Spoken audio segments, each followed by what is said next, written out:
Just a short time ago, I had the honor of presiding over the swearing-in of 5 new great American citizens.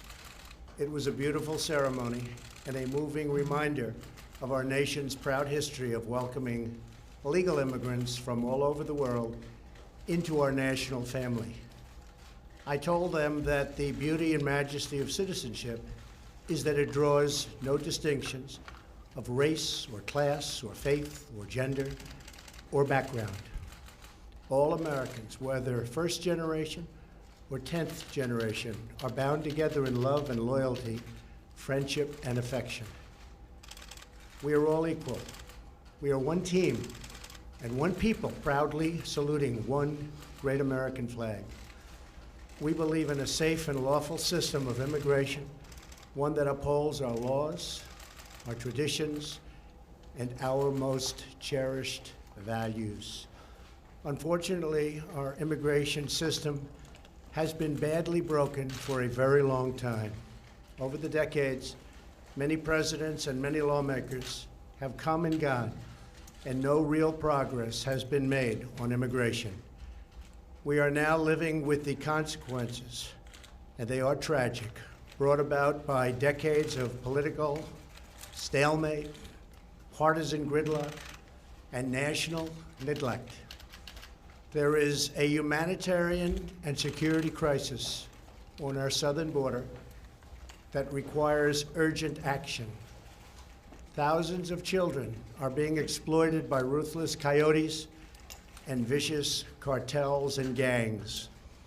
1 in 3 women is sexually assaulted on the dangerous journey north.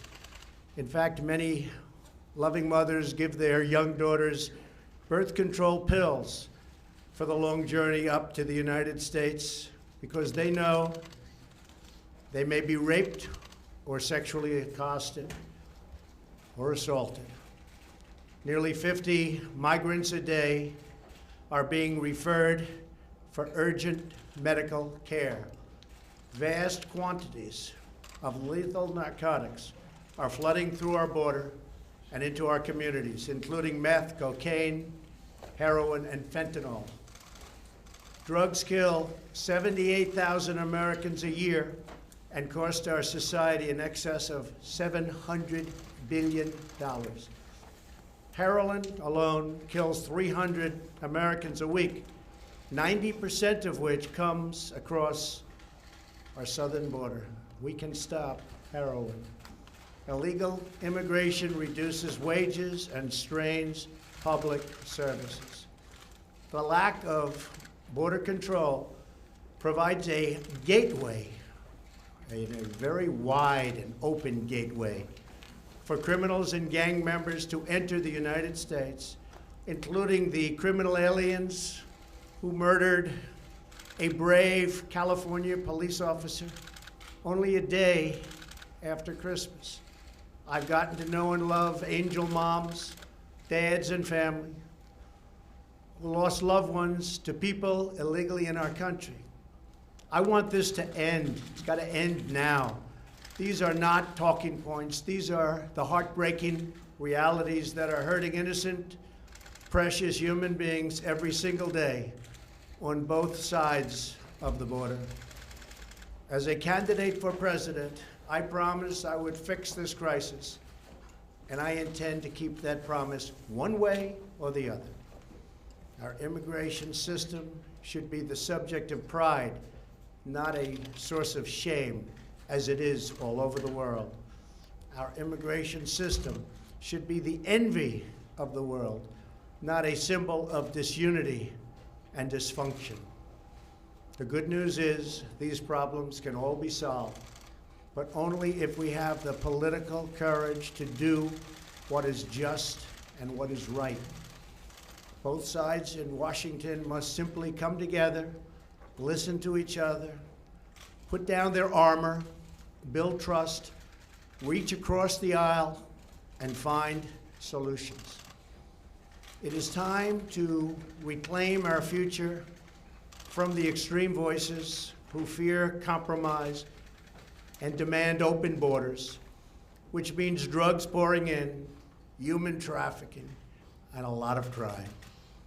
That is why I am here today to break the logjam and provide Congress with a path forward to end the government shutdown and solve the crisis on the southern border.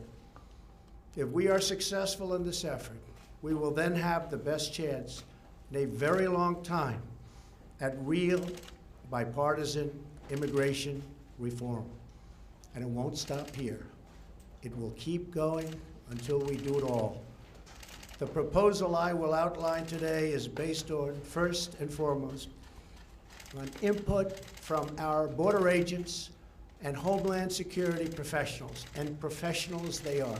They know what they're doing. It is a compassionate response to the ongoing tragedy on our southern border. In recent weeks, we have met with large numbers of Democrat lawmakers to hear their ideas and suggestions. By incorporating the priorities of rank-and-file Democrats in our plan, we hope they will offer their enthusiastic support, and I think many will. This is a common-sense compromise both parties should embrace. The radical left can never control our borders. I will never let it happen. Walls are not immoral. In fact, they are the opposite of immoral because they will save many lives and stop drugs from pouring into our country. Our plan includes the following: $800 million in urgent humanitarian assistance, $805 million for drug detection technology to help secure our ports of entry, an additional 2,750 border agents and law enforcement professionals, 75 new immigration judge teams to reduce the court backlog of, believe it or not, almost 900,000 cases. However, the whole concept of having lengthy trials for anyone who sets one foot in our country unlawfully must be changed by Congress. It is unsustainable. It is ridiculous. Few places in the world would even consider such an impossible nightmare. Our plan includes critical measures to protect migrant children from exploitation and abuse.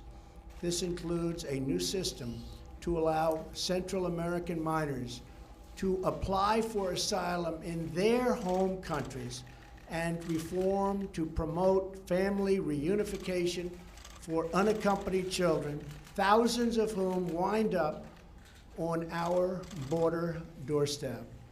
To physically secure our border, the plan includes $5.7 billion for a strategic deployment of physical barriers, or a wall. This is not a 2,000-mile concrete structure from sea to sea. These are steel barriers in high-priority locations. Much of the border is already protected by natural barriers such as mountains and water. We already have many miles of barrier, including 115 miles that we are currently building or under contract. It will be done quickly.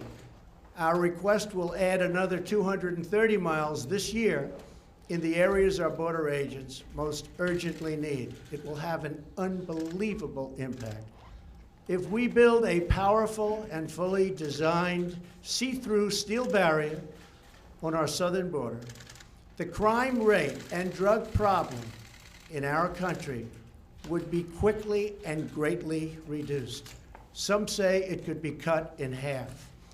Because these criminals, drug smugglers, gangs, and traffickers do not stop at our border. They permeate throughout our country, and they end up in some places where you'd least expect them. They go all over our country. A steel barrier will help us stop illegal immigration while safely directing commerce to our lawful ports of entry. Many of these security ideas have been proposed by Democrats themselves, and all of them have been supported by Democrats in the past, including a physical barrier wall or fence. Furthermore, in order to build the trust and goodwill necessary to begin real immigration reform, there are two more elements to my plan.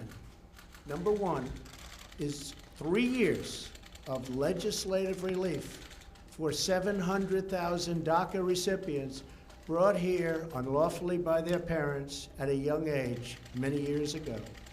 This extension will give them access to work permits, Social Security numbers, and protection from deportation, most importantly. Secondly, our proposal provides a 3-year extension of temporary protected status, or TPS. This means that 300,000 immigrants whose protected status is facing expiration will now have 3 more years of certainty so that Congress can work on a larger immigration deal, which everybody wants, Republicans and Democrats. And our farmers and vineyards won't be affected because lawful and regulated entry into our country will be easy and consistent. That is our plan.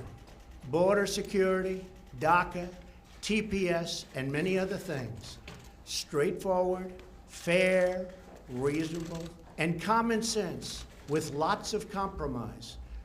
Senate Majority Leader Mitch McConnell has pledged to bring this bill to a vote this week in the United States Senate. Our proposal is not intended to solve all of our immigration challenges. This plan solves the immediate crisis, and it is a horrible crisis. It is a humanitarian crisis like we rarely see in our country. And it provides humanitarian relief, delivers real border security, and immediately reopens our federal government. If we are successful in this effort, then we can start the border project of remaking our immigration system for the 21st century. Once the government is open and we have made a down payment on border security and immigration reform starts to happen, I plan to convene weekly bipartisan meetings at the White House so we can do a finished product, a great product, a product that we can all be proud of having to do with that elusive immigration problem.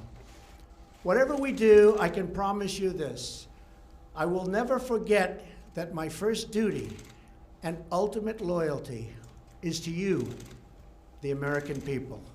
Any reforms we make to our immigration system will be designed to improve your lives, make your community safer, and make our nation more prosperous and secure for generations to come.